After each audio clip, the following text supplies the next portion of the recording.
Bismillahirrahmanirrahim. Alhamdulillah wassalatu wassalamu ala Rasulillah wa ala alihi wa sahbihi wa man walah. Wala haula wala quwwata illa billahi amma ba'd. Assalamualaikum warahmatullahi wabarakatuh. Ahlan wa sahlan wa marhaban bikum ikhwati fid din, a'azzani Allah wa iyyakum. Alhamdulillah kita masih diberikan kesehatan oleh Allah Subhanahu wa taala, nikmat yang begitu besar bagi kita sehingga kita dapat kembali melanjutkan pembelajaran kita. InsyaAllah pada kesempatan yang berbahagia ini kita akan masuk ke dalam syarat yang ketiga dari syarat La ilaha illallah. Pada kesempatan yang lalu kita sudah bahas bersama tentang syarat-syarat La ilaha illallah. Dan insyaAllah dan alhamdulillah dua syarat kita sudah pelajari pada pertemuan yang lalu. Dan hari ini kita akan membahas syarat yang ketiga. Kita murajaah kembali, kita mengulang pelajaran kembali. Syarat yang pertama adalah apa? Ilmu yang tidak dicampuri dengan kebodohan atau kejahilan. Yang kedua adalah keyakinan, harus yakin dan tidak boleh dicampuri dengan keraguan. Yang ketiga adalah al-ikhlas. Ya, ini akan kita pelajari, yang tidak dicampuri dengan kesyirikan. Kemudian yang keempat, kejujuran yang tidak dicampuri dengan dusta. Yang kelima, kecintaan yang tidak dicampuri dengan kebencian. Keenam, ketaatan yang tidak dicampuri dengan pembangkangan. 7, penerimaan yang tidak dicampuri dengan penolakan. 8, pengingkaran terhadap seluruh sesembahan selain Allah Subhanahu wa taala. Yang mana syairnya sudah sering kita baca, ilmun yaqinun wa ikhlasun wa sidquka ma'a mahabbatin wa inqiyadin wal qabuli laha wa zida thaminuha al kufranu minka bima siwal ilahi minal asya'i qad ulliha. Pada syarat yang ketiga yaitu al-ikhlas. Apa itu al-ikhlas? Al-ikhlas adalah memurnikan amalan perbuatan kita, ya, memurnikan seluruh amal perbuatan kita dari segala kotoran-kotoran syirik.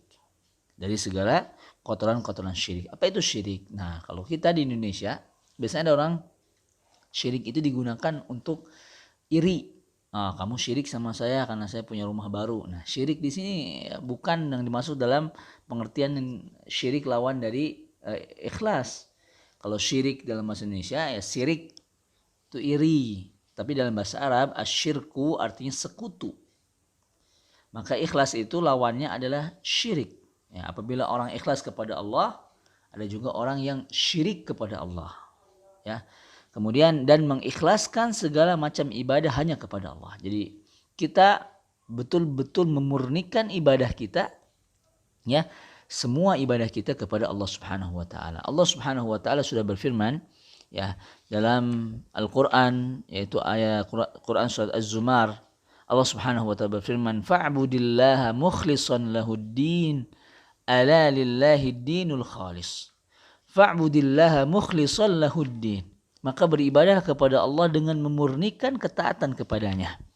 Ala lillahi dinul khalis, maka ya hanya kepunyaan Allah Subhanahu wa taala agama yang bersih ini, yaitu bersih dari kesyirikan. Dalam surat Al-Bayyinah yang sering mungkin kita dengar juga, wa ma umiru illa liya'budullaha mukhlishina lahuddin. Padahal mereka tidak diperintahkan kecuali agar beribadah kepada Allah dengan memurnikan ketaatan kepadanya. Rasulullah sallallahu alaihi wasallam bersabda, as'adun nasi bi syafa'ati yaumal qiyamah man qala la ilaha illallah khalisan min qalbihi aw nafsihi. Orang yang paling berbahagia dengan syafaatku pada hari kiamat nanti adalah orang yang mengucapkan la ilaha illallah secara ikhlas dari hatinya atau jiwanya. Hadis diriwayatkan oleh Imam Al-Bukhari dari sahabat Abu Hurairah.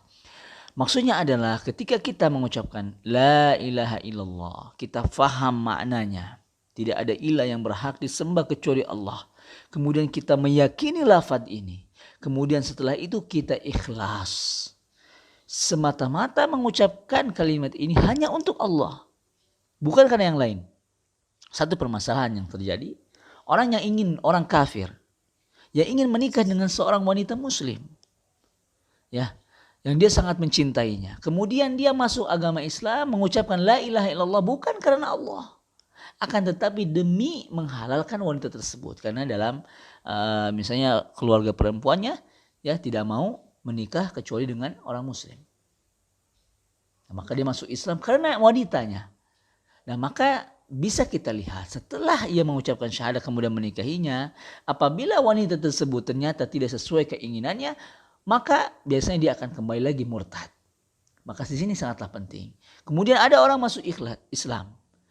Ya semata-mata karena Allah, bukan karena kalau dia masuk Islam dagangan dia makin laku ya, atau misalnya dia semakin naik pamornya, atau karena ada sesuatu yang dia inginkan. Nah, maka ini ya menyelisihi, dia mensekutukan Allah Subhanahu wa taala dalam niatnya. Maka kita semua ketika mengucapkan la ilaha illallah harus ikhlas dari diri kita, dari hati kita, dari jiwa kita, bahwa saya mengucapkan ini karena Allah Subhanahu wa taala, tidak ada satupun niat selain itu. Itulah syarat yang ketiga, ma'asyiral muslimin. Mudah-mudahan Allah Subhanahu wa taala menjadikan kita orang yang paling berbahagia dengan syafaat Nabi Muhammad sallallahu alaihi wasallam, yang mana kita ikhlas mengucapkan la ilaha illallah dari hati dan jiwa kita semua. Itu dapat kita pelajari pada syarat yang ketiga. Semoga Allah Subhanahu wa taala menjadikan kita orang-orang yang beriman dan beramal soleh dan menerima semua amal ibadah kita, dan menjadikan kita orang yang berilmu sehingga Allah Subhanahu wa taala mengangkat derajat kita. Wassallallahu ala nabiyyina Muhammadin wa ala alihi washabbihi ajma'in. Wallahu taala a'lam. Wassalamu alaikum warahmatullahi wabarakatuh.